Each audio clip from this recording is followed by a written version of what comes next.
pas me battre pour être un leader. Je suis déjà un leader.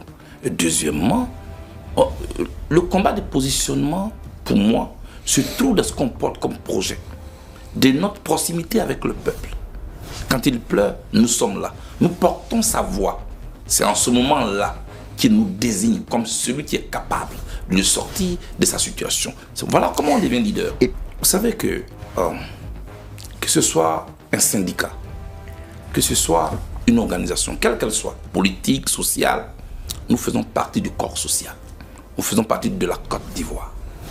Et ce pays a connu un bouleversement énorme, brutal même, j'allais dire. Vous comprenez? Il y a eu une rupture du fonctionnement en 2000. Et ceux qui étaient au pouvoir, qu'on appelle la grande LMP, c'était nous. Ce choc-là a dispersé les enfants de cette partie de l'environnement politique en Côte d'Ivoire. Je veux parler de la gauche.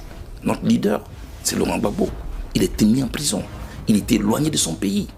Et tous ces lieutenants se sont dispersés dans le monde entier pour regrouper toutes ces parties du puzzle. Ça ne se fait pas du jour au lendemain. Moi, je pense que c'est le cours de l'histoire et le jour viendra où on va se regrouper pour travailler pour la Côte d'Ivoire.